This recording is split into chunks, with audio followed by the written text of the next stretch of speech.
오늘은 균형 발전의 중심인 세종시에서 우리 현장 최고위원회를 진행합니다. 세종시는 우리 민주당 정부가 만들고 민주당 정부와 함께 성장해온 균형 발전 자치분권의 상징입니다. 세종시 발전에 무한한 자부심을 느낍니다. 우리 민주당은 세종시가 명실상부한 행정수도로 자리할 수 있도록 지원을 아끼지 않겠습니다.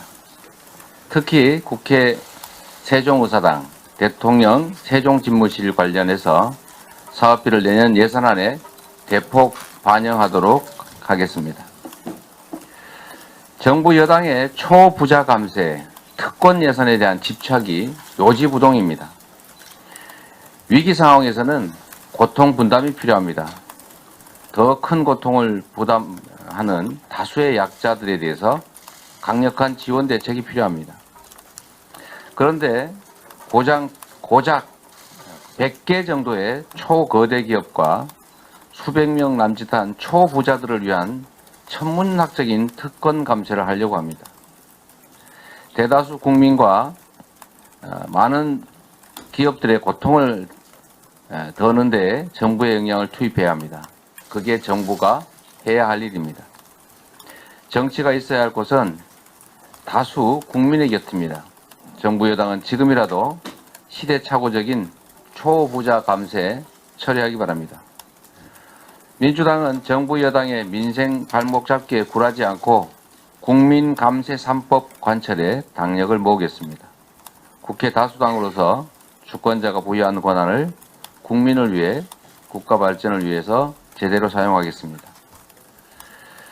대통령이 이상민 장관 해임 건의안을 끝내 거부했습니다.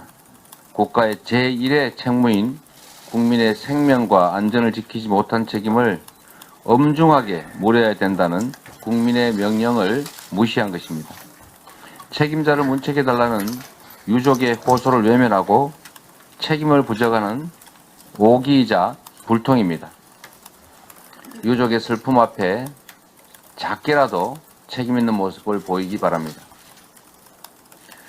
국민의힘은 국민의 명령인 국정조사에 즉각 복귀하십시오. 참사 책임자 보호를 위해서 진상규명을 거부하는 것이 국정을 책임진 여당의 자세라 할 수 없습니다. 부끄러워해야 합니다.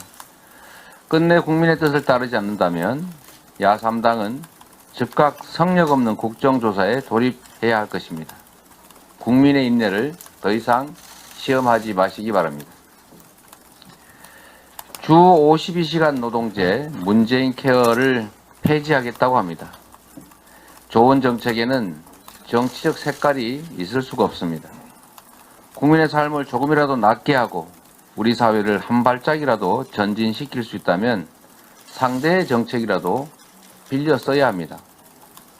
정부가 주 52시간 노동제와 문재인 케어 폐지를 사실상 공식화했는데 OECD 최장 수준의 노동시간 그리고 병원비 부담에 고통받는 국민의 짐을 덜기 위한 핵심 민생 정책을 뒤로 되돌리겠다는 것입니다. 전임 정부 정책이라 해서 색깔 딱지를 붙여서 무조건 부정만 한다면 국정 성공은 불가능하고 그에 따른 고통은 우리 국민들의 몫이 될 것입니다.